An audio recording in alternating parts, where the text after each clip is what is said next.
अस्सलाम वालेकुम। Lecture 73 start करते हैं। भाई खामोश हो जाएं।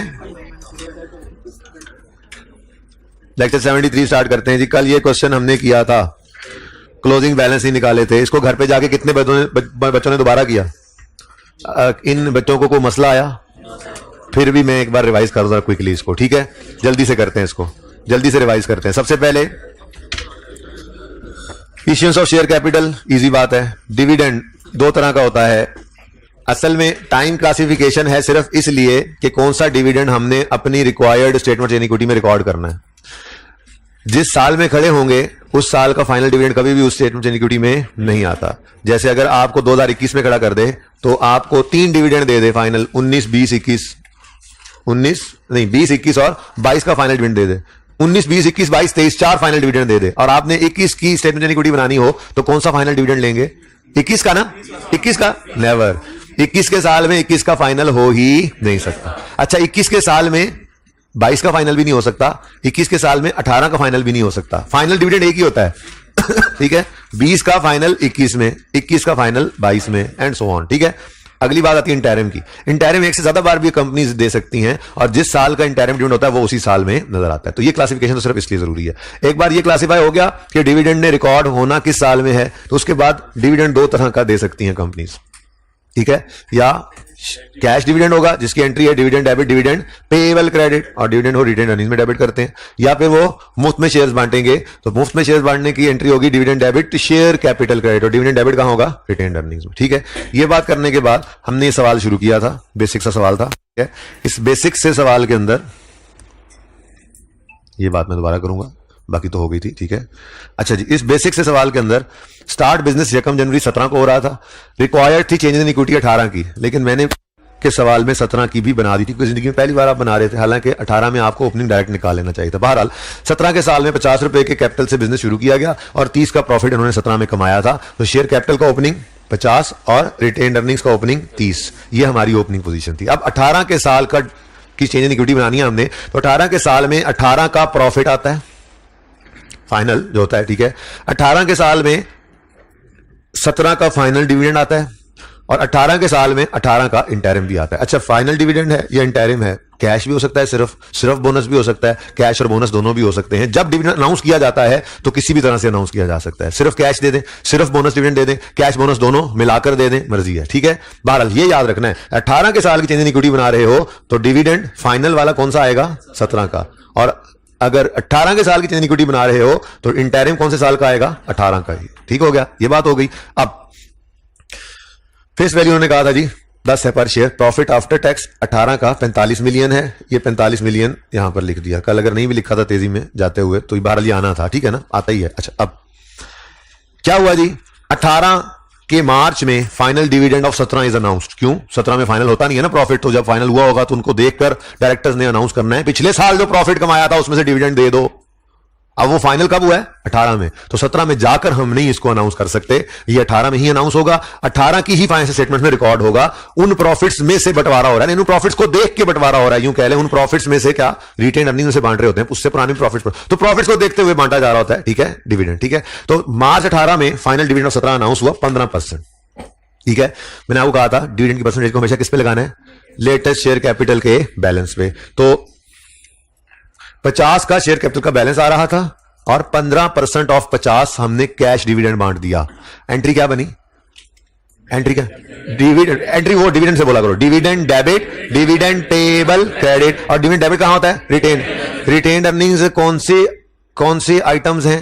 इक्विटी के आइटम्स में से एक आइटम है और इक्विटी के सारे आइटम्स की नेचर क्या है? क्रेडिट। तो अगर उसको डेबिट करना है तो क्या मतलब? माइनस। तो dividend debit, dividend payable credit, cash dividend की एंट्री है। डिविडेंड डेबिट कहां होता है? रिटेन अर्निंग्स में। तो 7.5 से डिविडेंड हुआ डेबिट रिटेन अर्निंग में से और डिविडेंड पेएबल बैलेंस शीट में लायबिलिटीज में क्रेडिट हो गया। दूसरा इंपैक्ट यहां नजर नहीं आया।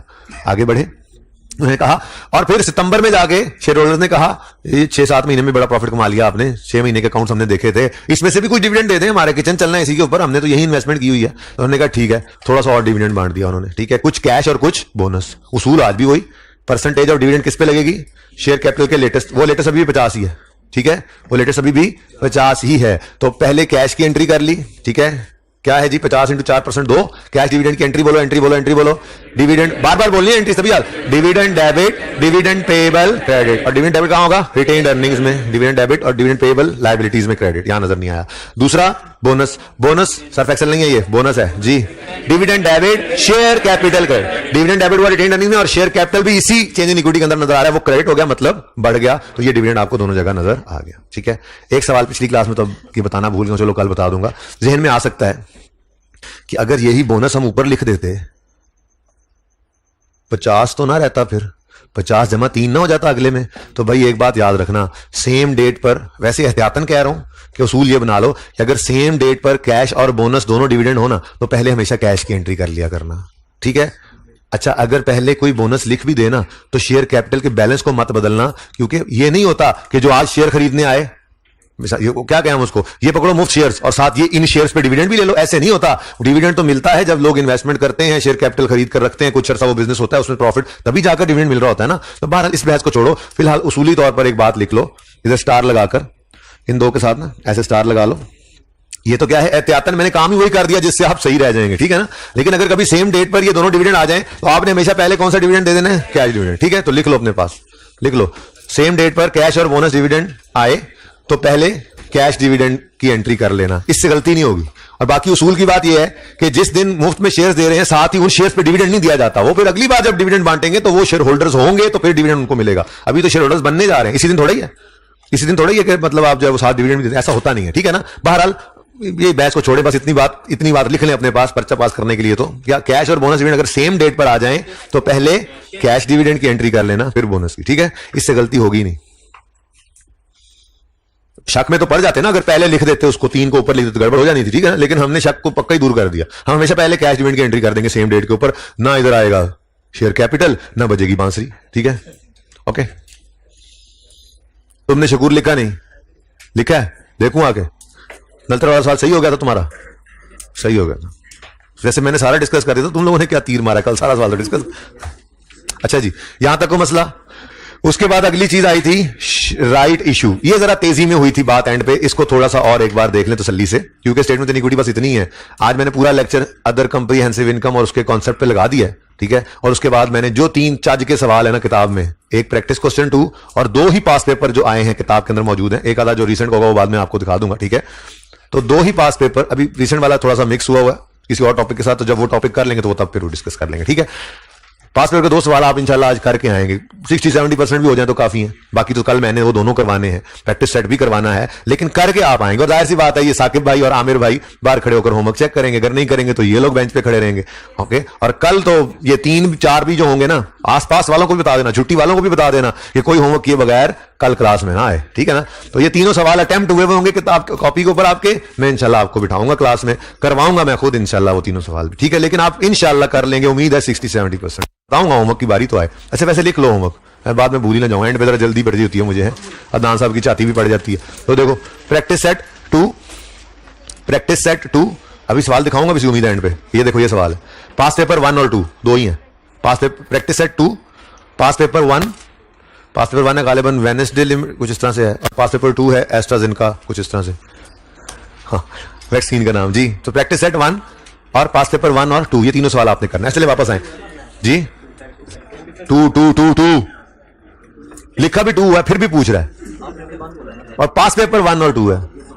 अच्छा ये सुने राइट इशू, मैंने कहा था राइट इशू कहते हैं एग्जिस्टिंग शेयर होल्डर्स को नए शेयर्स इशू करना।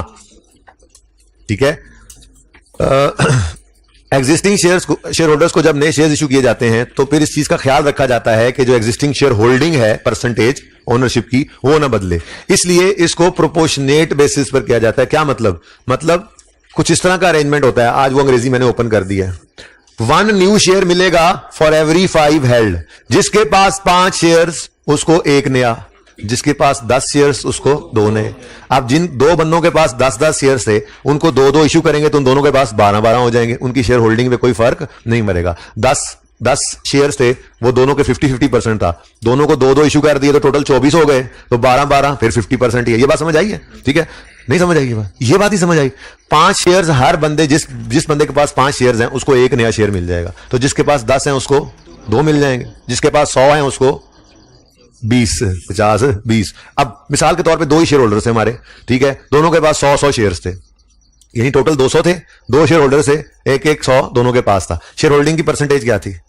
50-50 ओनर थे ना, 200 शेयर टोटल, एक के पास 100 दूसरे के पास 100, 50-50। आपने 20-20 दोनों को दिए, 120 240 टोटल हो गए, 240 120 एक के पास, 120 दूसरे। शेयर होल्डिंग हिली नहीं, 50-50 है। अगर 40 के 40 को एक ले जाता तो एक के पास 140 हो जाते, दूसरे के पास 100 हो जाते, तो वो कहता मैं तो कंट्रोल करने लग गया हूं भाई, अब मैं तो कंट्रोलिंग इंटरेस्ट हो गया हूं, मेरा तो कंट्रोलिंग इंटरेस्ट। बात एक कर रहा हूं, तो कोशिश ये की जाती है, ऑप्शन ये दिया जाता है, ठीक है, कि जो शेयर्स लेना चाहे एग्जिस्टिंग शेयर होल्डिंग ना ले तो वो राइट इशू किया जाता है। राइट इशू इसलिए इस तरह से लिखा होता है अक्सर, 1 न्यू शेयर फॉर एवरी 5। तो 2 वाले को 5 जिसके पास है उसको 1, जिसके पास 10 है उसको 2, जिसके पास 20 है उसको 4, जिसके पास 50 है उसको 10। कैसे निकलेगा? जितने शेयर्स पड़े होंगे ना, 50 शेयर्स हैं जी, डिवाइडेड बाय 5 करो, हर 5 वाले को 1, तो टोटल कितने बने? 10। जैसे हर 5 वाले को 1, तो ये तो बहुत को पॉइंट्स में आ जाएगा, ठीक है ना, छोड़ो। अच्छा, मिसाल के तौर पे 20 शेयर्स किसी के पास थे, हमने कहा हर 5 वाले को 1, तो जो 20 शेयर्स लेके आएगा उसको 4 नए शेयर्स मिलेंगे। हर 5 वाले को 1, तो 100 शेयर्स इसके पास होंगे, डिवाइड बाय 5, हर 5 वाले को 1, 20। तो इसी को तो 20% लिखा हुआ था, 100 वाले को 20% में लिख देते हैं, ठीक है ना। तो ये क्या है? 1/5। अब ये कभी भी ऐसे नहीं करना पर्चे में। मैं ये बताना चाह रहा था कि जब ऐसे लिखा हो ना, 1 फॉर एवरी 5 हेल्ड, या 2 for every 5 held, 5 for every 2 held, कुछ भी हो सकता है, कोई भी परसेंटेज हो सकती है, ठीक है। आपने कभी भी इस फ्रैक्शन को यूज नहीं करना। जब कभी सवाल के अंदर इस तरह से लिखा भी हो ना, तो आपने क्या करना है, 1 फॉर एवरी 5 है, 1/5 इंटू 100 इज इक्वल टू, बस फिर हम रिलैक्स हो जाएंगे। कुछ सवालों के अंदर शायद होमवर्क में तो आज नहीं होंगे, क्वेश्चन बैंक के सवाल हैं, वो आपको कल होमवर्क में दूंगा मैं, ताकि फिर कोई मसला हो तो उनको डिस्कस कर लूं, ठीक है। कल तो मैं पास पेपर और वो प्रैक्टिस सेट कर रहे हैं ना डिस्कस, ठीक है। तो तैयार तो हो जाएंगे पर्चे के लिए कल, लेकिन फिर भी क्वेश्चन बैंक के सवालों में कुछ बातें हैं, वो चलो साथ साथ वो भी हो जाएंगे डिस्कस, ठीक है। वो फिर संडे को होमवर्क कर लोगे ऑनवर्ड्स। तो 20, हाँ, तो रात को वापस जाके क्रिकेट खेल के वापस जाना, ठीक है, कर लेना, काम तो करना है, काम से छुट्टी नहीं होती। सुनो,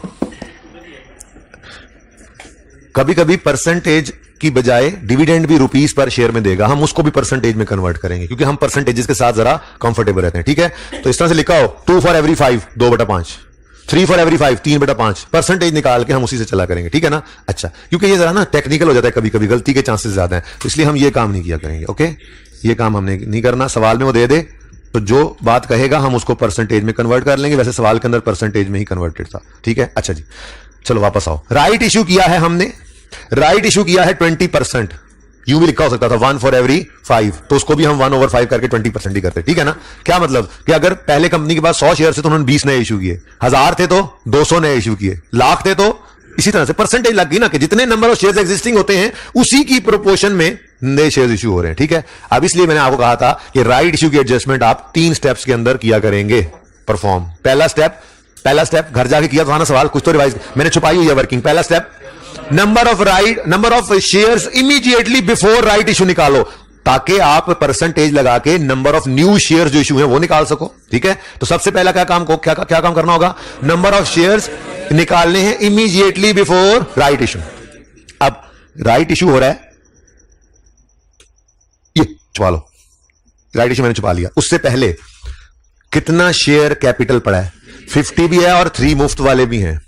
ये 53 मिलियन शेयर्स हैं, 53 मिलियन शेयर्स नहीं है, ऊपर देखो रुपीज इन मिलियन, ये है रुपीज इन, ये शेयर कैपिटल इन रुपीज है। मुझे चाहिए नंबर ऑफ शेयर्स, लेकिन बेटा नंबर ऑफ शेयर्स निकालना कोई मसला नहीं है। क्यों?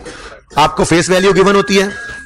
शेयर कैपिटल में पहले दिन सिखाया था, ये यहां पे करके, कहीं यहां पे करके, ये कि शेयर कैपिटल के अकाउंट में फेस वैल्यू से ना 1 रुपया ऊपर ना एक रुपया नीचे। इसका मतलब शेयर कैपिटल के अकाउंट के अंदर तो फेस वैल्यू ही पड़ी है। अगर रुपीज में पड़ी है तो डिवाइड करो फेस वैल्यू से, नंबर ऑफ शेयर्स निकल आएंगे, ठीक है। अगर 53 मिलियन है, सवाल में फेस वैल्यू 10 कहे तो डिवाइड बाय 10 करोगे, शेयर्स आ जाएंगे। कह दे 100 है तो डिवाइड बाय 100 करो, नंबर ऑफ शेयर्स आ जाएंगे। 1000 है फेस वैल्यू 1000, जो सवाल कहेगा वही फेस वैल्यू डिवाइड कर दोगे आप, ठीक है ना। तो स्टेप 1 में क्या करना है आपने, number of shares immediately before right issue निकालने। तो आप कहोगे ये तो है ₹53 मिलियन, और सवाल ने कहा था फेस वैल्यू हर शेयर की कितनी है ₹10, ठीक है। तो 53 मिलियन शेयर्स नहीं है, 53 मिलियन रुपीस का शेयर कैपिटल इशूड है। नंबर ऑफ शेयर्स कितने हैं किसी ने पूछा, हमने कहा जी ये 53 मिलियन रुपयों को 10 से डिवाइड कर दो, नंबर ऑफ शेयर्स आ जाएंगे राइट इशू से पहले, ठीक है। तो स्टेप 1 में number of shares immediately before right issue हमने निकाले थे ₹53 मिलियन डिवाइडेड बाय 10 करके। तो कितने शेयर्स इन इशू हैं, 5.3 मिलियन, ठीक है जी। फिर नंबर ऑफ राइट शेयर्स कितने हैं, अब इसी की परसेंटेज, अच्छा ऐसे भी कर सकते थे आप, ये देखो 5.3 मिलियन शेयर्स थे, हर 5 वाले को 1, तो आंसर यही आना था, लेकिन ऐसे करना नहीं है, मैंने आपको कहा, ठीक है ना। 1.06 निकालने का तरीका यही है, इसको 1/5, 5 वाले को 1 की बजाय 1/5 करो, परसेंटेज निकालो और परसेंटेज अप्लाई करो, ऐसे नहीं किया करेंगे, बता दिया लेकिन करना नहीं है, ठीक है जी। तो number of right shares 1.06 million. और फिर तीसरा स्टेप तो आपका फेवरेट था, जनरल एंट्री, इसमें cash debit share capital share premium, मैंने कहा था पहला स्टेप क्वांटिटी लिख लिया करो। फिर कितने का शेयर बेचा, उन्होंने कहा जी 13 का, तो कैश तो आया ₹13, लेकिन शेयर कैपिटल में जाएगा 10, तो बाकी 3 फिर शेयर प्रीमियम। अब ये एंट्री हुई कैश डेबिट, दिमाग में शेयर कैपिटल क्रेडिट बढ़ गया, शेयर कैपिटल क्रेडिट 10.6 से, और शेयर प्रीमियम भी क्रेडिट बढ़ गया, सारी चीजें क्रेडिट नेचर की हैं। क्रेडिट का मतलब बढ़ रही हैं, नए शेयर इश्यू है ना, उन्होंने घर से पैसा लाए हैं, शेयर कैपिटल भी घर से लाए हैं, शेयर प्रीमियम भी घर से लाए हैं, तो ये पैसा बढ़ा है बिजनेस में, ठीक है। तो cash debit, share capital credit, share premium credit, ये राइट इशू हो गया। घर पे सवाल किया था, ये वाला सवाल घर किया था तो उन्हें, हाँ क्यों नहीं किया था, मेरी शक्ल भी बता रही तुमने नहीं किया, याद नहीं रहा था, अब बैठे हो मुंह उठा के बोंगे, नहीं कैसे समझ आ रही है, मुझे नहीं लग रहा तुम्हें समझ आ रही, नहीं मेरे हिसाब से नहीं आ रही। नेक्स्ट, नहीं झूठ नहीं बोलता वो, उसको आ रही होगी यार समझ, झूठ नहीं बोल, ऐसे ना कहा करो यार, इल्जाम नहीं, ऐसे गलत नहीं, सही गलत बात होती है, ऐसे नहीं कह देना चाहिए किसी को झूठ बोल रहा था। हाँ जी, आखिरी क्या एडजस्टमेंट थी जी, at year end management decide to transfer 12 million from retained earnings to general reserves. निकालो रिटेन्ड अर्निंग्स में से एंट्री में बोलूं अगर, तो ये क्रेडिट नेचर की चीज में से कुछ माइनस हो रहा है, डेबिट, और क्रेडिट नेचर की चीज में प्लस हो रहा है, तो क्रेडिट, यानी इसकी जनरल एंट्री को बोले तो वो ये होगी retained earnings debit, general reserve credit, ठीक है। लेकिन कोई एंट्री नहीं, बस हमने ट्रांसफर कर दिया। ऐसे ही मैंने पिछली क्लास में ना ये बनाया है कि जी आपको याद होगा एक एंट्री हम रीवैल्यूएशन में भी किया करते थे, revaluation surplus debit retained earnings credit, याद है, ट्रांसफर ऑफ इंक्रीमेंटल डेप्रिसिएशन, वही वाली डिस्कशन असल में आज करनी तो यहां पर अगर वो होती फिगर तो क्या एंट्री होती, रीवैल्यूएशन सरप्लस डेबिट माइनस और रिटेन्ड अर्निंग्स क्रेडिट प्लस, ठीक है, सही है। चल, इसके टोटल्स कल नहीं किए थे, पिछली क्लास के बच्चों ने टोटल करवाए मुझे, आप भी देख लें, यही टोटल था, आपने भी यही टोटल्स किए थे, इंशाल्लाह यही होंगे, हमने किए नहीं है घर पे। फाइनल जब प्रेपरेशन के लिए बैठेंगे ना फाइनल रिवीजन में, उस वक्त करेंगे टोटल, और फिर वो टोटल कुछ और आएगा, फिर ना सर होंगे, ना कोई पूछने वाला होगा, ना बताने वाला होगा, तब तक फिर वेट कर ले, अभी करें टोटल और चेक करें। अच्छा, अब ये जो क्लोजिंग है ना, क्लोजिंग, ये बैलेंस शीट के फेस पर जाते हैं ऐसे, ठीक है, यानी कि फाइनेंशियल स्टेटमेंट्स कैसे बनती हैं, इनकम स्टेटमेंट बनती है, फिर statement of changes in equity बनती है, इसके क्लोजिंग्स भी बाकी क्लोजिंग्स की तरह से बैलेंस शीट के अंदर चले जाते हैं। यूजर को क्लोजिंग इक्विटी आइटम्स नहीं चाहिए, यूजर कहता है मुझे बताओ ये क्लोजिंग तक कैसे पहुंचे, हमने कहा जी आओ आपको बताते हैं कैसे पहुंचे। साल के शुरू में 50 का शेयर कैपिटल पड़ा था, 3 मिलियन के शेयर्स मुफ्त में बांटे, 10 या 6 मिलियन शेयर्स जो है वो पैसे लेकर बांटे, इशू किए नए। फिर शेयर प्रीमियम में भी 3.18 आया, फिर रिटेन्ड अर्निंग्स पड़ी थी 30, कुछ फाइनल डिविडेंड बांटा, फिर कुछ इंटरिम बांटा, फिर इस साल का प्रॉफिट आया, फिर कुछ ट्रांसफर किया और क्लोजिंग इतना पड़ा है। ये सारी मूवमेंट इक्विटी की सारी मूवमेंट होती है statement of changes in equity, इसीलिए ये फॉर द ईयर बनती है, ये एज ऑन नहीं है, फॉर द ईयर क्या मूवमेंट है, ये ओपनिंग से क्लोजिंग तक ये हुआ। अब ये क्लोजिंग उठेंगे और क्लोजिंग उठ के कहां चले जाएंगे, बैलेंस शीट में, ठीक है जी, ये है पूरी कहानी। कोई क्वेश्चन है तो पूछ सकते हैं आप, वरना फिर आज की मेन बात शुरू करें।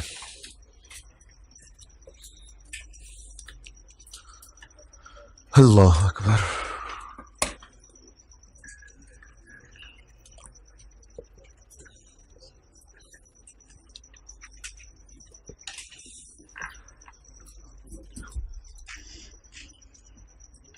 बहुत देर कर दी मेहरबान आते आते। तुमने नलतर वाला सवाल किया हुआ, तुमने ये वाला सवाल घर पे किया था, ये नहीं किया था, और फिर तुम लेट भी आए।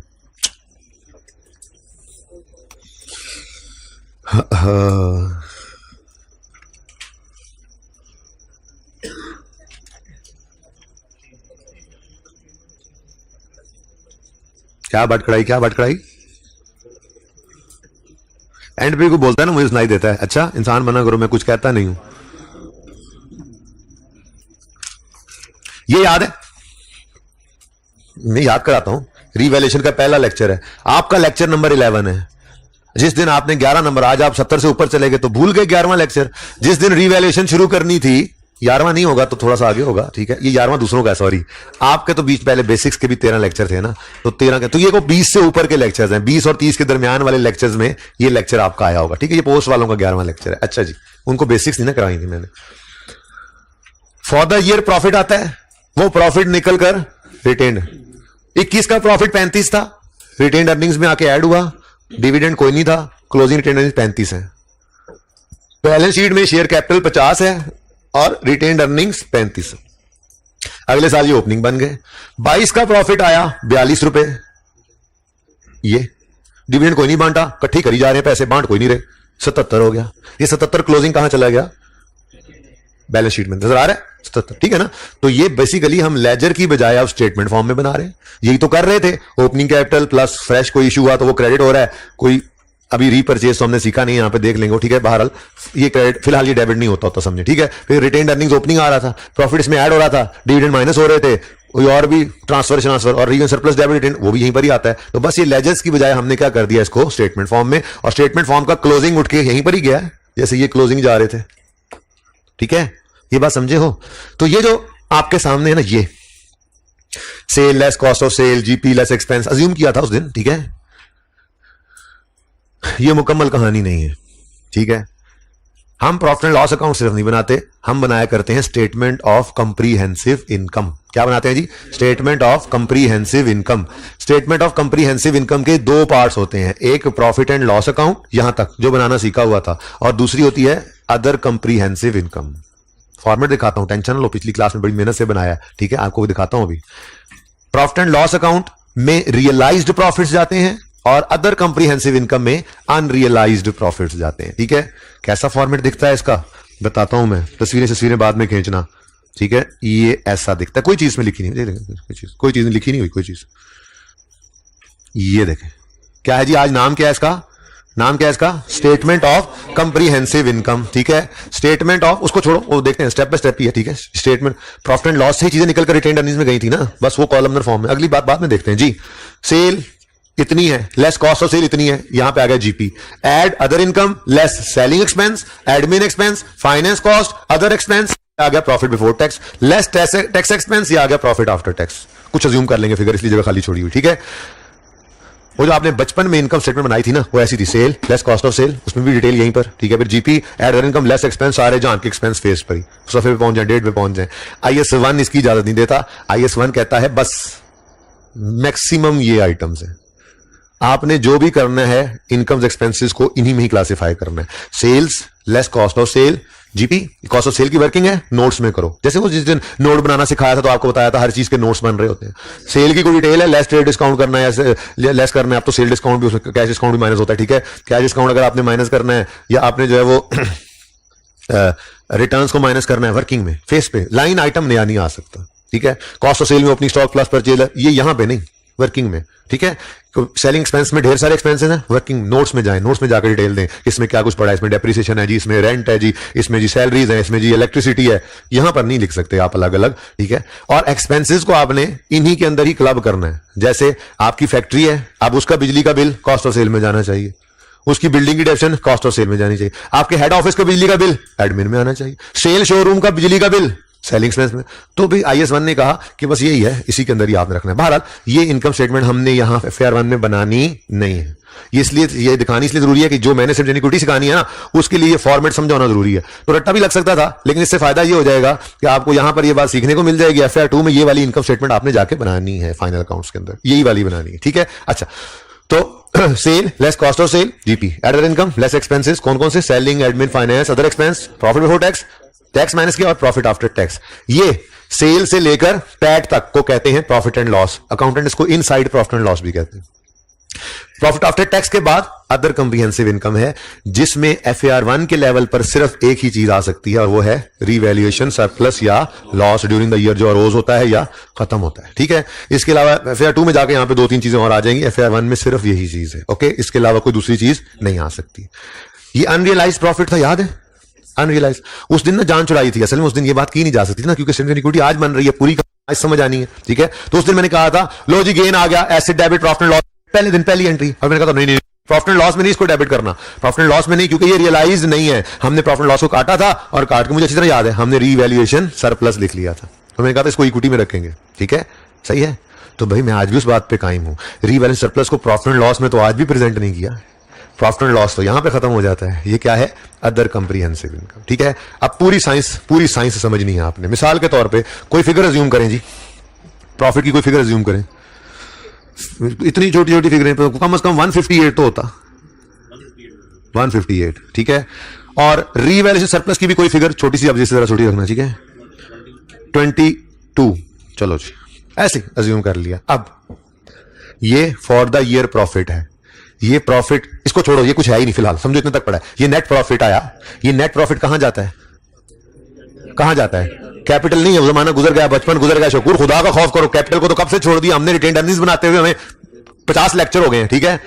हाँ, ये प्रॉफिट यहां से निकलकर रिटेन्ड अर्निंग्स में जाता है, तो आज भी रिटेन्ड अर्निंग्स में जाएगा। देखो देखो, ये लाल वाली गाड़ी में बैठ के जाएगा, लाल वाली बत्ती है, और ये रिटेन्ड अर्निंग्स में, ठीक है। और ये हाँ जी पढ़ लें वरना फिर पता ही आपको। ये रिवैल्यूएशन सरप्लस ये यहां से निकला, ये सबज बत्ती वाली गाड़ी में, आज नीली बत्ती नहीं, आज सबज बत्ती है। और ये यहां पे रुकेगा, वार्डन खड़ा होगा, एक एक्सीडेंट नहीं होता, ठीक है ना, वो बारी बारी गुजर जाएंगे, ठीक है। और ये जाकर रिवैल्यूएशन सरप्लस में पार्क हो जाएगा। अब इसके दो तरीके हैं, ठीक है। या तो हम क्या करें, या तो हम यूं लिखें कि जी पैट 2021 का ये अज्यूम कर लें, अज्यूम किया ना, मैं 2021 का ये बना रहे हैं हम इक्विटी, ठीक है ना। तो पैट ऑफ 2021 कितना है जी? 158 रिटेन्ड अर्निंग्स में पार्क हो गया।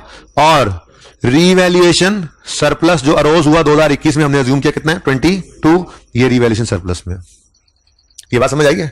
तो कोई ये मुझे नहीं कह सकता कि सर आपने तो एंट्री सिखाई थी asset debit revaluation surplus credit, तो रियल सरप्लस तो इक्विटी में आता है। आप ये 2 दफा शो कर रहे हैं 22, 2 दफा शो नहीं हो रहा। अगर ये बात है तो फिर प्रॉफिट भी 2 दफा शो हो रहा है। और भाई वो वहां पे सेल्स, कॉस्ट ऑफ सेल वगैरह नेट होकर आंसर आया 158। ये 158 वहां से निकाल के इधर रख दिया, फॉर द ईयर वो प्रेजेंट हुआ वहां पे, ठीक है ना। सब इनकम एक्सपेंसेस प्रेजेंट हुए, फॉर द ईयर प्रॉफिट निकला, वहां से प्रॉफिट निकलकर ये आ गया। अगली बार जब स्टेटमेंट कंप्रिहेंसिव इनकम बनेगी ना, उसमें प्रॉफिट लॉस जब बनेगा तो वो फिर सिफर से शुरू होगा, सिफर से सेल्स, कॉस्ट ऑफ सेल सब कुछ, जो नया प्रॉफिट आएगा वो वहां थोड़ी पड़ा होगा, तो यहां पड़ा होता है। ऐसे ही अदर कंप्रिहेंसिव इनकम में रीवैल्यूएशन सरप्लस है, यहां से निकला, ये पोस्ट हो गया, ठीक है। अगली बार वहां पे कुछ नहीं होगा, एक बात तो ये हो गई, ठीक है। अच्छा, अब इसका एक तरीका है, वो तरीका ये है कि इनको अलग अलग लिखने की बजाय किताबें, और अकाउंटेंट्स क्या करते हैं, पहले तो अकाउंटेंट्स ये करते हैं कि इस 22 को काटने के लिए इसके ऊपर लिखते हैं, ठीक है जी। तो अलग अलग लिखने की बजाय अकाउंटेंट्स क्या करते हैं, वो कहते हैं जी ऐसा कर लो कि आमने सामने इनको लिख लो 22, और यहां पे प्रॉफिट लिखने की बजाय टोटल कंप्रीहेंसिव इनकम लिखो, जान छुड़ाओ, 2 बार क्यों लिखते हो, ठीक है। ओपनिंग का जी भी जाएगा, मुझे लग रहा है जाना ही था बेचारे ने, ओपनिंग जी। तो 21 की टोटल कंप्रीहेंसिव इनकम में प्रॉफिट भी और ये आमने सामने आ गए, क्योंकि देखो ना इधर ये 158 और 22 इनका टोटल क्या बनेगा। मैं वैसे इसमें इंटरेस्टेड नहीं हूं, मैं लिखना नहीं चाह रहा, लेकिन 180 बनेगा। 180 क्या है, उसको कहते हैं टोटल कंप्रीहेंसिव इनकम। तो हम यूं लिख सकते हैं ना, टोटल कंप्रीहेंसिव इनकम के सामने 158 रिटेन्ड अर्निंग्स में ये पैट है, और 22 रियल सरप्लस में ये रिवैल्यूएशन सरप्लस है। लिख सकते हैं, नहीं लिख सकते, ठीक है, आपकी मर्जी है जैसे लिखें। मैं इसी को पसंद करता हूं 150 और 22 को सामने सामने लिखना, और क्योंकि प्रोफेशनली ऐसी ही आपको स्टेटमेंट इक्विटीज आप जब भी फाइनेंस स्टेटमेंट ओपन करेंगे आपको ऐसे ही नजर आएंगी, ठीक है, अलग अलग नजर नहीं आएंगी। तो जो काम करना ही है आगे जाके आपने जिंदगी में, तो अभी से करना शुरू कर दो ना। वो जरा आसान लगता है, लेकिन कोई नहीं, अब ये भी आसान है, एक बार बता दिया तो ये भी आसान है ना, ठीक है, ओके। चलो इसको फिर मिटाता नहीं हूं, चलो पढ़ा है। अच्छा जी, अब मिसाल के तौर पर कोई डिविडेंड होगा तो वो यहां से माइनस होगा। मैं कहता हूं कोई नहीं, डिविडेंड बांटा ही नहीं हमने, ठीक है। अच्छा, और साल के एंड पे एक ट्रांसफर की एंट्री होती थी, कुछ याद है? वो ट्रांसफर की एंट्री होती थी रीवैल्यूएशन सरप्लस डेबिट, मिसाल के तौर पे 2 रुपए, तो revaluation surplus debit retained earnings credit. अब फर्क क्या पता चला? फर्क ये पता चला कि जब रीवैल्यूएशन सरप्लस अरोज होगा ना ड्यूरिंग द ईयर, तो वो ओसीआई से प्रेजेंट होकर इक्विटी में आ जाएगा। उसके बाद अगर कोई ट्रांसफर की एंट्री होगी तो ये उधर नहीं जाएगी, ये विद इन इक्विटी की मूवमेंट है। ऐसे थोड़ी समझ आएगा, पूरा सवाल करवाना है मैंने, वो 3 रिवैल्यूएशन वाला 2-2 साल बाद वाला, ऐसे कैसे आपकी जान छूटेगी यहां से? ऐसे थोड़ा ही 3 सवाल होमवर्क में दे दिए एग्जाम लेवल के, 2 पास पेपर जो आए हुए हैं, और तीसरा उससे भी अच्छा प्रैक्टिस क्वेश्चन सवाल करेंगे हम इंशाल्लाह, लेकिन थोड़ी सी जरा जहन तो बना लेना थोड़ा सा, ठीक है। तो ये समझ आ गई है, पैट निकलकर रिटेन्ड अर्निंग्स में आता है और रिटेन्ड सरप्लस निकलकर अब देखे ना, इस प्रॉफिट ने दोबारा उधर वापस नहीं जाना ईयर एंड पे। मिसाल के तौर पे अगर ये यहां पर पार्क हो गया, अगले साल में क्या ये प्रॉफिट उधर वापस चला जाएगा? नहीं। अगले साल में क्या ये सरप्लस उधर वापस चला जाएगा? नहीं। वो फॉर द ईयर था, वहां पे चीजें प्रेजेंट हुई, इधर पहुंच गई, वो खत्म। ठीक है ना? तो जब अरोज होगा, प्रेजेंट होगा सरप्लस वहां पे, ठीक है, वहां से आ जाएगा यहां पे। लेकिन जब ये इंक्रीमेंट ऑप्शन वगैरह की एंट्री होगी तो वो विद इन इक्विटी चलती रहेगी। अगले 10 साल तक ऐसे दोबारा रिवैल्यू ना हो, अगले 10 साल सरप्लस कोई नहीं नजर आएगा फॉर द ईयर किसी भी कंप्रिहेंसिव इनकम के अंदर। लेकिन अगले 10 साल ये एंट्री होती रहेगी, होती रहेगी, होती रहेगी। और सही है, यहां तक कि ये बिल्कुल ही खत्म हो जाए। ठीक है, जबानी बातों में मजा आता। ठीक है, हम अपना सवाल करते हैं, किया हुआ सवाल, किया हुआ सवाल किधर है? ये सवाल याद है जी? 59, क्वेश्चन नंबर 59 याद है? मुझे एंट्रीज अभी तक वही लिखी हुई है। ठीक है, चलो वो एंट्रीज को यूज नहीं करनी, हम नई एंट्रीज करेंगे, लेकिन एंट्री सिर्फ मतलब की करेंगे। कुछ याद आया सवाल? 3 रिवैल्यूएशन, ईद से पहले ये सवाल किया था, फिर छोटी ईद आ गई थी, फिर ईद के बाद हमने ये सवाल किया था, गालिबन बीच में ईद आ गई थी, याद है कुछ कुछ? ठीक है ना, तो सारा कुछ भूल गए थे। अगली बार आप आए थे, 3-4 दिन मेरे यहां जाया हो गए थे इस वजह से, सिर्फ इस वजह से कि आप ईद से पहले पता नहीं जो कुछ था वो भूल गए थे, ईद के बाद तक। नींद आ रही है? अच्छा, और डामा नींद। ओके जी। एसेट खरीदा यकम जनवरी 500 का, यूजफुल लाइफ 20 साल, यकम जनवरी 14 को जाकर ये रिवैल्यू होना है। अच्छा, मैं 14, 15, 16, 17, 18, बस ये 5 साल, ये 14 और 15 इसको रहने दो, 16 नहीं, किसने खरीदा है? 12 और 13 रहने दो, उसकी जरूरत नहीं है, वो सिंपल बात है। जिस दिन से रिवैल्यू शुरू होनी है ना, उस दिन से ऑनवर्ड्स बात करूंगा। ठीक है, तो वर्किंग तो बहरहाल कर लेते हैं। कॉस्ट है 500 यकम जनवरी 12 पे, लाइफ है 20 साल, 2 साल की इकट्ठी डेप्शन एक्यूमुलेटेड माइनस की, और बुक वैल्यू होगी 31 दिसंबर 13 पे। यहां तक मैंने लाइन लगा दी कि जी ये वर्किंग भी आपके पास हुई पड़ी है। मैंने स्टूडेंट्स को कहा कि अगर किसी के पास तस्वीर है उस दिन लेक्चर की, तो एक बच्चे ने मुझे तस्वीर भेज भी दी। ठीक है, और वो उस तरफ जो बोर्ड के उस तरफ मैंने जब एंट्रीज की थी ये 3 रिवैल्यूएशन वाले सवाल में, तो रिवैल्यूएशन वाले साल में 4 एंट्रीज आती थी, पहली ट्रांसफर की, फिर रिवैल्यूएशन की, फिर डेप्रिसिएशन की 2 एंट्री, और जिस साल रिवैल्यूएशन नहीं होती थी तो पहली 2 एंट्रीज नहीं होती थी, डेप्रिसिएशन की होती थी, वो वाली वो बच्चे ने तस्वीर भेज भी दी थी मुझे। ठीक है, जरा पॉज करना, मैं ढूंढता हूं वहां से।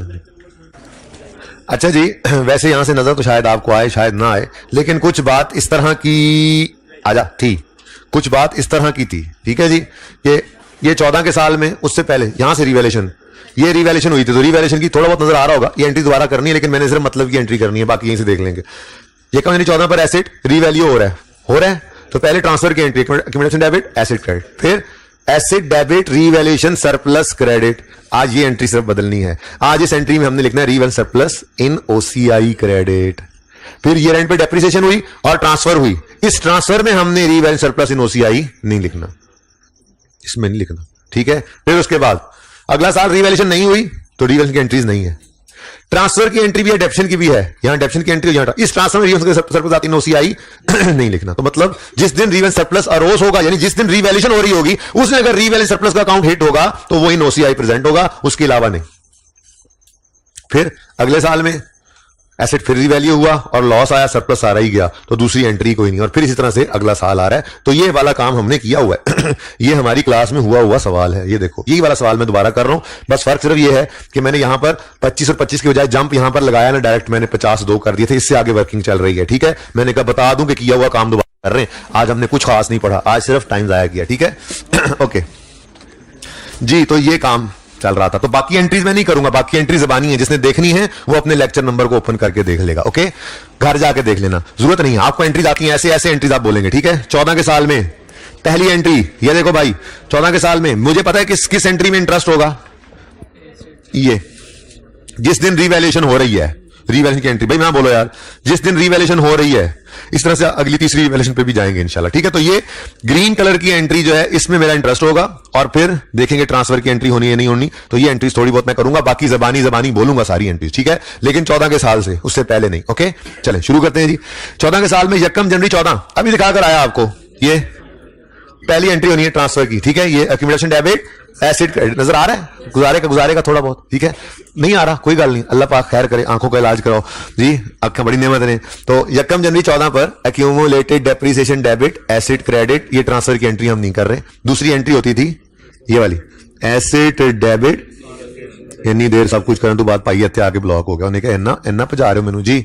एसेट डेबिट, आमिर को बुला लें यार, एसेट डेबिट रहने दें, asset debit revaluation surplus in OCI credit. आप सारी एंट्रीज कहीं सफे के ऊपर ना लिख लें, ठीक है ना, जल्दी जल्दी एंट्रीज लिखनी है, लेकिन जल्दी जल्दी नए सफे के ऊपर जल्दी जल्दी पर 14 से, ठीक है। और जिनके पास वो लेक्चर निकल आया है वो तो सुभान अल्लाह, उन्होंने तो कमाल ही कर दिया, वो उस लेक्चर में सिर्फ इन ओसीआई ऐड करते जाएंगे जहां जहां मैं कहूंगा। ओके, तो पहली एंट्री, कितने बच्चों को मिल गया वो लेक्चर?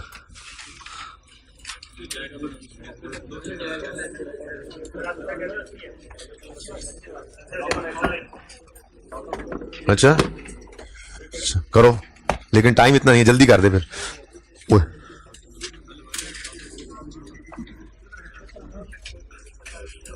पॉज करें आमिर भाई, छोड़े सारी एंट्रीज को, छोड़े, दबा करें, छोड़े। ये तस्वीर आगे मैं देख भी लूं।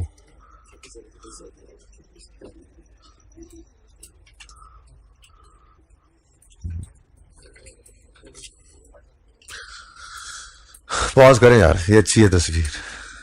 अच्छा जी, कल मैं तस्वीर ले आऊंगा आप लोगों के लिए, अगर देखने से जरूरत नहीं पड़नी क्लास के एंड तक। ओके जी, एंट्री बनी एसेट डेबिट रीवैल्यूएशन सरप्लस, ये दूसरी एंट्री है, तीसरी एंट्री है, इस साल की दूसरी एंट्री है, ठीक है जी। तो asset debit revaluation surplus credit, पहली एंट्री आपने जबानी करनी, तो पहली एंट्री क्या हुई? Accumulated depreciation debit asset credit. कोई भी एंट्री ना करे, कोई एंट्री ना लिखे, बस सिर्फ देखें, अगले 15-20 मिनट सिर्फ देखें सुकून से, तस्वीरें खींच लेना जी। 14 के साल में, साल के पहले दिन रीवैल्यूएशन हो रही है, सबकी तवज्जो इधर, कोई अब नीचे नहीं देखेगा, कोई कुछ नहीं लिखेगा। ओके, 14 के साल में पहले दिन रीवैल्यूएशन हो रही है, यकम जनवरी 14 को एसेट ने रीवैल्यू होना था, एक लाइन खाली छोड़ी, रीवैल्यूड अमाउंट लिखी, सरप्लस आ गया। अब इस दिन पहली एंट्री यहां नजर नहीं आती, तो एंट्री होती थी एक्यूमुलेटेड डेप्ट डेबिट एसेट क्रेडिट। दूसरी entry asset debit revaluation surplus in OCI credit. ये आज की नई बात है कि आपने जो एंट्री आज तक सीखी थी ना, वो एंट्री ये थी, ये एसेट डेबिट और रीवैल्यूएशन सरप्लस क्रेडिट, ठीक है जी।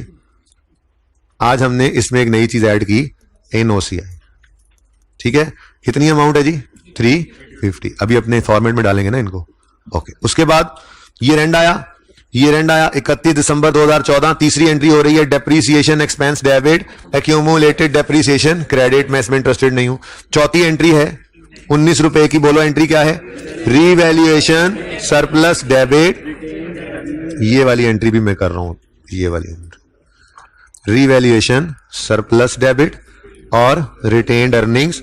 इस रीवैल्यूएशन सरप्लस के साथ आपने इन ओसीआई नहीं लिखना, ठीक है जी। ये दो एंट्रीज करें तो हमारा साल पूरा हो जाता है, ठीक है। ये पहली एंट्री किस दिन की हमने? यकम जनवरी 2000, ठीक है, ये वाली एंट्री। और दूसरी एंट्री हमने किस दिन की जी? 31 दिसंबर 2014, ठीक हो गया। अब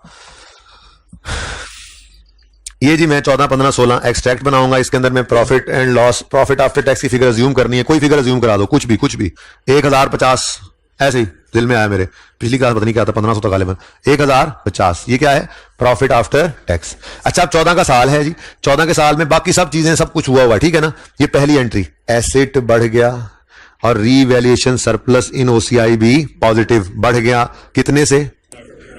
300, ये ठीक हो गया।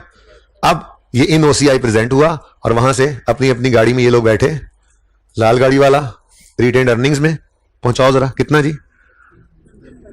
10। मैंने रिटेन्ड अर्निंग्स ओपनिंग कुछ नहीं अज्यूम किया, इसलिए क्लोजिंग भी कुछ नहीं लिया, बस प्रेजेंटेशन देख लो, सिर्फ इसका पता है मुझे।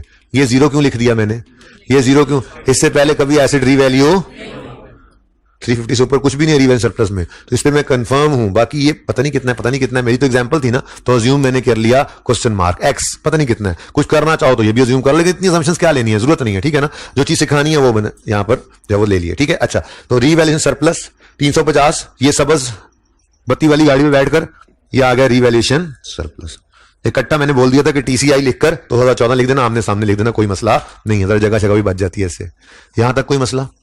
अब 31 दिसंबर 14 आया और 31 दिसंबर 14 पर एंट्री पास हो रही है रीवैल्यूएशन, बोलो revaluation surplus debit retained earnings credit, revaluation surplus debit कितने से? 19 से, और रिटेन्ड अर्निंग्स क्रेडिट 19 से। अब ये वाली एंट्री क्या ओसीआई में नजर आई है? तो इसीलिए इस दूसरी एंट्री के साथ मैंने इन ओसीआई नहीं लिखा हुआ। ये ड्यूरिंग, ये विद इन इक्विटी मूवमेंट है। अगले ये कितने साल पे डेप्रिशिएट किया था? 18 पे नहीं, ये फिगर कितने पे डेप्रिशिएट किया है?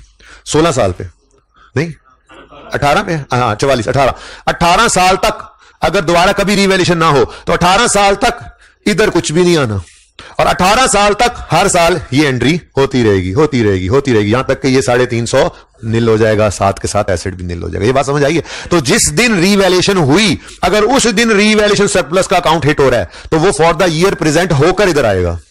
अभी तो मैंने बढ़ाया है ना, अभी अगली एंट्री में कम भी होगा ये, ठीक है? ये बात कुछ कुछ पल्ले पड़ना शुरू हुई अब, ठीक है? तो रीवैल्यू सरप्लस क्लोजिंग कितना रह गया? 350 में से, अब ये अज्यूम ना करो, ये तो फिगर एग्जैक्ट है, ये तो बता दो।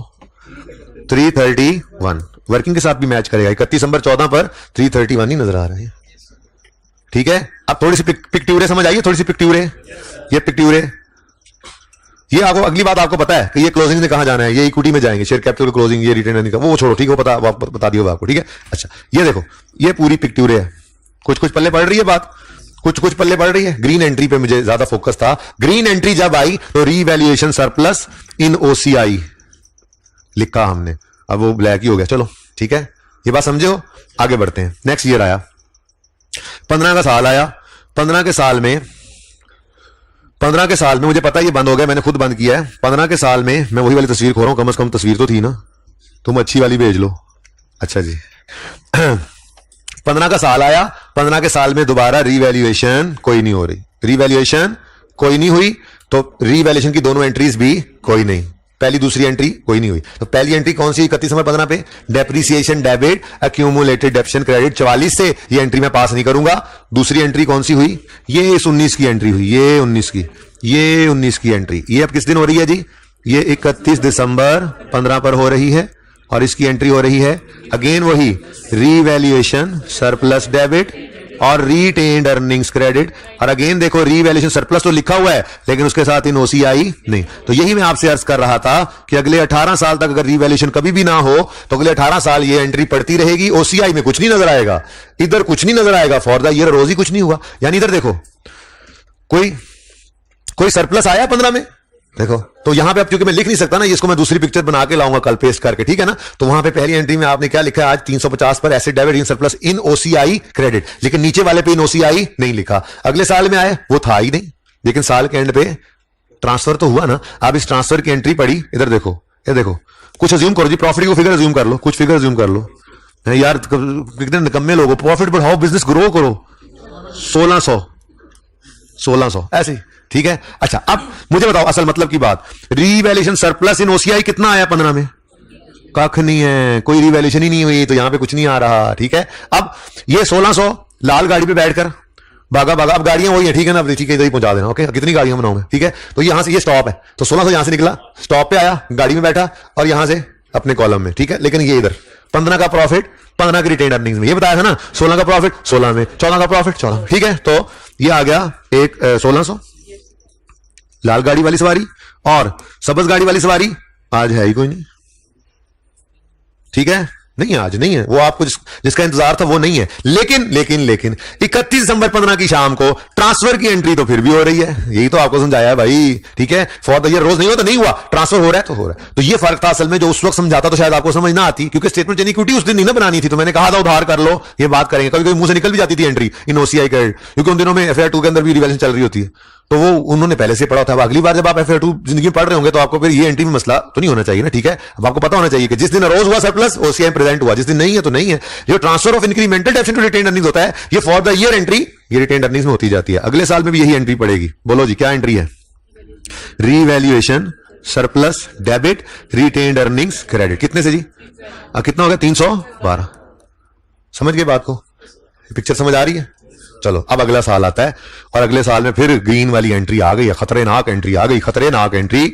16 में फिर एसेट रीवैल्यू हो रहा है, तो पहले एक्यूमुलेटेड डेप्शन डेबिट एसेट ट्रांसफर की एंट्री मैं नहीं कर रहा, ठीक है? सही है। दूसरी एंट्री, ओ रीवैल्यूएशन सरप्लस हुआ डेबिट, रीवैल्यूएशन सरप्लस अगर रीवैल्यूएशन के दिन हिट हो जाए, माफी नहीं है, माफी मुश्किल इन ओसीआई, ठीक है। उसके बाद profit and loss account debit हुआ था इस एंट्री में, ये कितने से हुआ था जी? 400, ये 312, और प्रॉफिट एंड लॉस में 150, और एसिड 450, 462, सॉरी, ठीक है, सही है।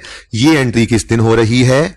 ये एंट्री हो रही है 1 जनवरी 16 पर, जिस दिन रीवैल्यूएशन हुई है। अब देखो ये भाई साहब जो है ना, ये अगर ग्रीन यूज करना है तो इसने लाल ने काला हो जाना है जी। रीवैल्यूएशन सरप्लस डेबिट, रीवैल्यूएशन के दिन हुआ तो ओसीआई में प्रेजेंट होगा। डेबिट है तो क्या हुआ? माइनस हो जाएगा, रिवर्स हो रहा है तो लॉस हो जाएगा। मसला क्या है? कोई मसला नहीं है, मसला तो है ही नहीं। ये एंट्री पोस्ट करते हैं जी, एंट्री पोस्ट करें तो यहां को प्रॉफिट तो अज्यूम कराते 16 का, कोई प्रॉफिट 1725, अच्छा जी 1701 का 25 का, दो आवाजें पहुंची, ठीक है जी। ऐसे ही कोई प्रॉफिट भी हो सकता है, अज्यूम किया भाई मैंने, ये अज्यूम किया, ठीक है। अच्छा अब एंट्री होने लगी जी, revaluation surplus in OCI debit, credit नहीं हो रहा, डेबिट, लॉस है एक तरह से 312 फॉर द ईयर आया तो यहां प्रेजेंट हुआ लेकिन negative. Profit and loss account debit, O A वाला नहीं, ए वाला जी, ये 150 है ना, ये प्रॉफिट एंड लॉस में जाता था, लॉस चला गया, आप कहोगे ये माइनस होकर निकला होगा ना, ये सब कुछ तो किया हुआ उसने, मैं तो सिखा रहा हूं आपको, ठीक है। तो revaluation surplus in OCI debit, profit and loss account debit, और एसेट क्रेडिट, कहानी खत्म। चलो आ जाओ भी स्टॉप पे, आ जाओ भी स्टॉप पे, आ जाओ भी, आ जाओ भी, आ जाओ स्टॉप पे, आ जाओ भी, लाल गाड़ी वाली सवारी, बैठकर रिटेन्ड अर्निंग्स में, और ये 16 की रिटेन्ड अर्निंग्स में पहुंच जाएगी, ठीक है। तो कितना जी? 1725, ठीक है। और तो और सबस गाड़ी वाली सवारी ने आज गुस्सा कर लिया, नाराज हो गई, बैठ के गाड़ी में आई, अपने घर से सामान उठाया और चलो जी। लॉस है ना, अगर प्रॉफिट आए तो अर्निंग्स को बढ़ाता है, ये अर्निंग्स को बढ़ाता है, सरप्लस भी बढ़ गया था। लॉस आता तो वो बचपन याद करो, अगर लॉस आ जाए opening capital plus net profit less drawing करते हो ना, लॉस आ जाए तो opening capital less net profit, net loss, ठीक है ना। तो लॉस आए तो कैपिटल को कम करता है, रिटेन अर्निंग को कम कर देता है, तो रिटेन अर्निंग नहीं कम हुई, इधर गया, लॉस नहीं आया इधर, लेकिन ये रीवैल्यूएशन पर लॉस आ गया, तो कोई मसला नहीं, वो प्रेजेंट करके आया था ना, 312 आया। यही तो कह रहे हैं हम कि अब यहां वो नहीं रहे, क्या वो अब नहीं रहे, ठीक है। कुछ समझ आने ज्यादा बेहतर हुई। अच्छा अब इसीलिए तो ईयर एंड के ऊपर आकर आप एंट्री करते थे, याद फरमाएं, ये कौन सी एंट्री है? ये 16 वाले साल की दूसरी एंट्री है। पहली एंट्री 88 की मैंने नहीं करवाई, ठीक है। दूसरी एंट्री ये पड़ी है, मैंने आपको प्रेजेंट की दूसरी एंट्री, ये revaluation surplus debit, profit and loss debit, और एसेट क्रेडिट, ठीक है। तीसरी एंट्री बोलो, डेप्रीसिएशन, तीसरी एंट्री ना बोलो, एंट्री बोलो, तीसरी entry depreciation expense debit, accumulated option credit 16 से मैं नहीं कर रहा, हो गई एंट्री। लेकिन इसकी एंट्री हम किया ही नहीं करते थे। ये प्लस मिट गया, मैं मिटा रहा था ना पिछली क्लास में चीजें आपके लिए जी। तो ये +9 की एंट्री हम नहीं किया करते थे, ये याद करो, नहीं किया करते थे। लॉस वाले साल में एंट्री, इसकी आज लॉजिक भी सुनो, फिर क्या याद करोगे, कल सुनाऊंगा, दूसरों को भी अभी सुनानी थी, वैसे घर जाके सोचना, कल असल दूसरी क्लास में नहीं सुनाई। ये 150 जो इधर पड़ा है लॉस, और जो डेप्रीसिएशन शॉर्ट होगी वो भी इधर ही होगी। जो अब दोनों ही इनसाइड प्रॉफिट लॉस पड़े हो तो एक को बढ़ा के एक को कम करना, हम कहते थे छोड़ो, ये कल इंशाल्लाह बात करूंगा, दूसरी क्लास में ये बात नहीं हो सकी, ठीक है ना, ये भूल गया था मैं। ओके, बहरहाल लॉस वाले साल में इतना याद है, हम एंट्री +9 की नहीं करते थे, बस वो वर्किंग इसलिए जरूरी करते थे क्योंकि वो प्रूव किया था, वो ना करे तो एंड पे गेन लॉस गलत निकल आता है, ठीक है ना। सारी बातें आपको भूली हुई हैं, जब आखिरी महीने में बैठेंगे दोबारा रिवाइज करेंगे तो सब इंशाल्लाह याद आ जाएगा, भूला कुछ भी नहीं है। अच्छा जी आगे बढ़ते हैं। मेरा दिल तो अब ये हो रहा है कि तुम्हारा दिल गार्डन हो रहा है, अच्छा गार्डन टाउन हो रहा है। मेरा तो दिल ये हो रहा है कि मैं ना ये अगली दोनों जो, इसको और उधर ले जाओ यार, बस अब इसने क्या करना है, अब इसका जो मकसद था वो तो पूरा हो गया। पिक्टोरे बाल ले लेना, वहीं पे बड़ा, कहां जा रहा है। मैं असल में ये कह रहा हूं कि मैं ना इसको आगे ले जाऊं अगर, क्योंकि ये आपकी एक पिक्चर में ना फिर सामने आए ना तो फिर चस नहीं आती ना, चस मीन्स मजा। ओके जी, अल्लाह करे इधर, ओह कॉपिंग ही हो गया। अब हमने कौन सा साल रहेगा, 17 और 18 दो रहते हैं, चलो मैं ये यहां पे कर दूं जरा, ठीक है। चलो जी, मिटाने का काम शुरू हुआ चाहता है। चलिए जी आप छोड़ें, आप जरा अगले साल की वर्किंग को जरा देखें जरा, शाबाश, देखें अगले साल की वर्किंग देखें, जल्दी करें।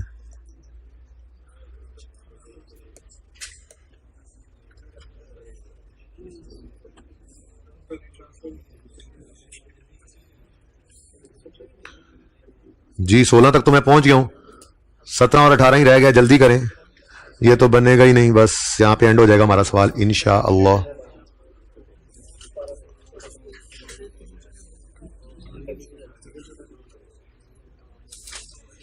लो भाई, तैयार है, तैयार है, तैयार है, तैयार है, तैयार है, तू भी जा भाई। अच्छा जी, अब अगले 5 मिनट में अगले 2 साल हो जाने हैं, क्योंकि अब हमें अप्रोच समझ आ गया। अप्रोच 31 दिसंबर 17 में कुछ भी नहीं हुआ भाई, पर डेप्रिसिएशन तो होगी ना। 250 divide by 16, 150 divide by 16, 16 plus 9, book value बता दें, 218 और 132 का लॉस जी। अब इस साल की एंट्रीज भी जबानी कलामी, जबानी कलामी जी, बोलें जी जबानी कलामी। पहली एंट्री सिर्फ एक ही एंट्री होनी है जी, depreciation expense debit accumulated option credit. और इस साल की दूसरी एंट्री आपको पता है हम करते ही नहीं है। आप देखो 17 सिर्फ एक एंट्री नजर आ रही है, डेप्शन डेबिट मुझे नजर आ रही है, आपको सुनाई तो दे रही है डेप्शन है, वरना अपने ऑनलाइन वाले पॉज करके ओपन कर लें अपना रजिस्टर, ठीक है। ये कोई कौन सा लेक्चर निकला है जी? लेक्चर 28 है जी आपके रजिस्टर्स में, जज़ाकल्लाह बच्चों जी। Depreciation expense debit accumulated debit, कहा तो था 20 और 30 के दरमियान, अब इतनी एक्यूरेसी हो सकती है। Depreciation expense debit accumulated depreciation credit, ये एंट्री एक है, ये एंट्री प्रेजेंट करने की जरूरत नहीं थी मुझे, ठीक हो गया।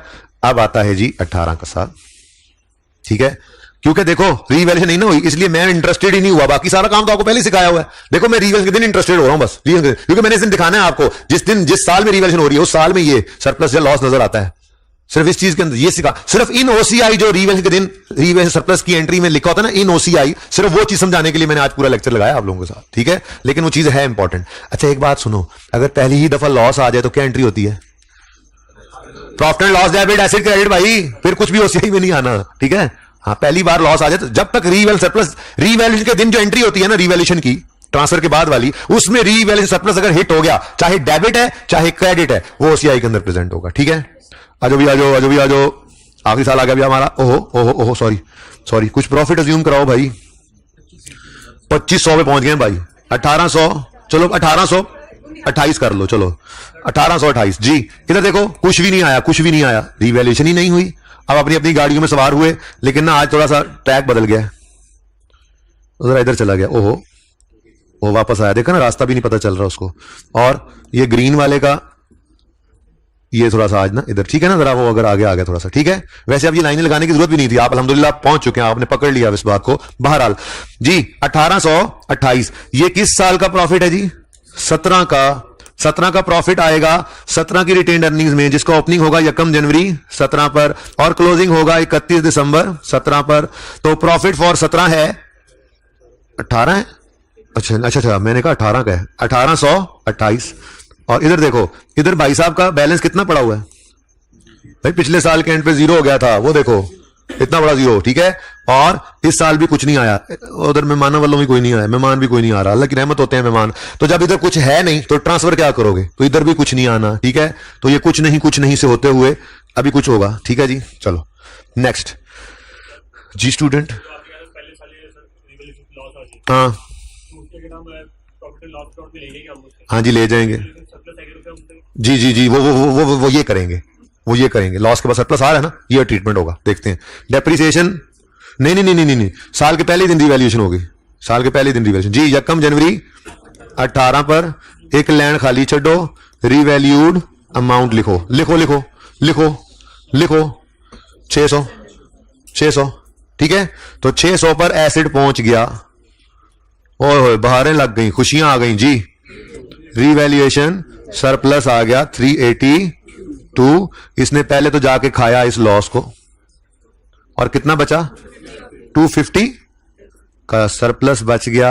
हो सरप्लस, तुम हिट हो गए, हम इंटरेस्टेड हैं फिर।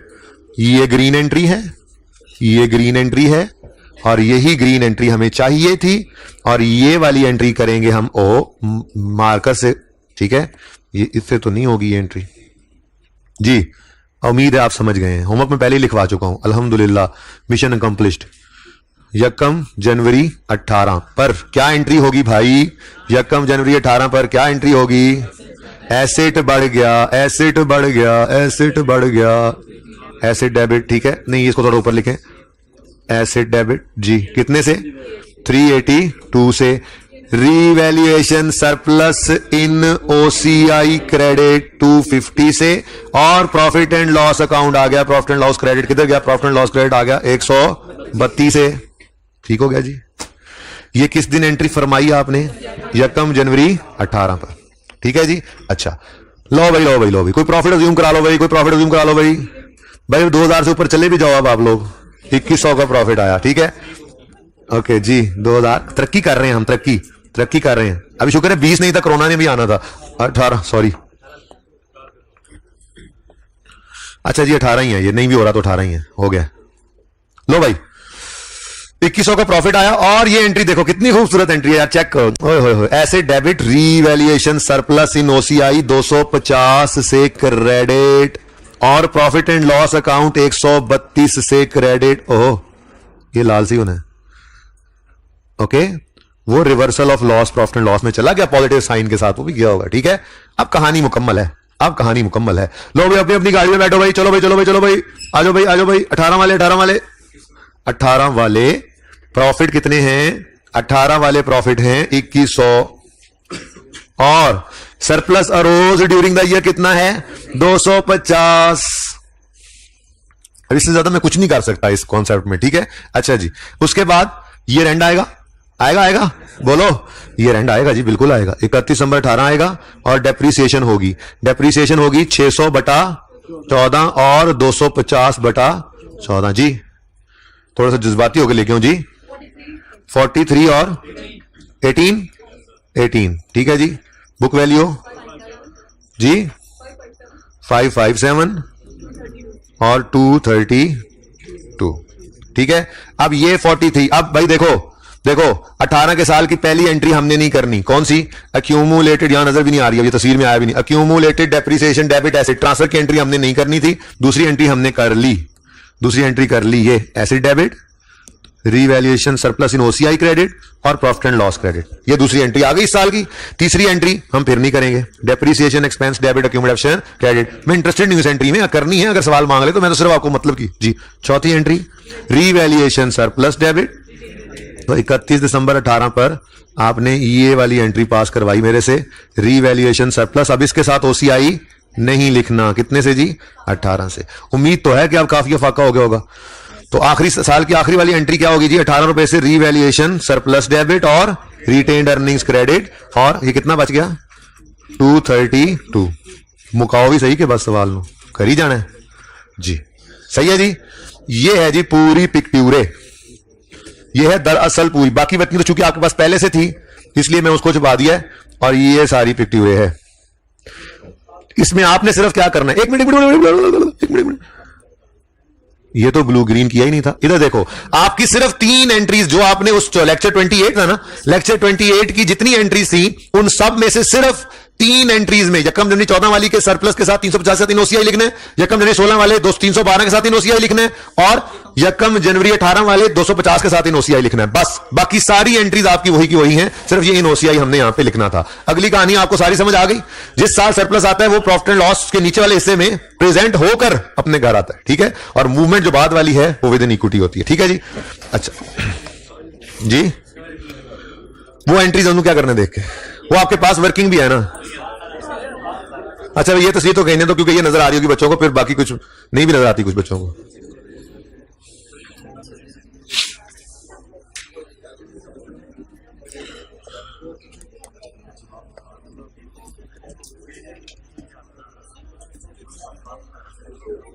चलें जी अब आगे।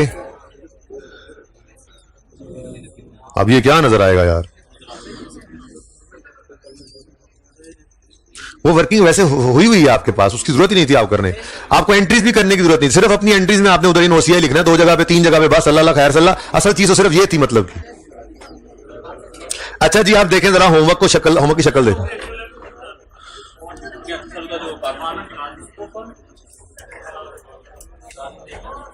ये फॉर्मेट खराब हो गया, इतना को देख लो बस, ये आगे इसमें मिक्स हो गया, वो मैं सही कर दूंगा फिर अगली क्लास से पहले, इसलिए वो वाली साइड बना लो, अगला तो समझ आ ही गया आपको। यार होमवर्क दिखाने दो मुझे प्लीज।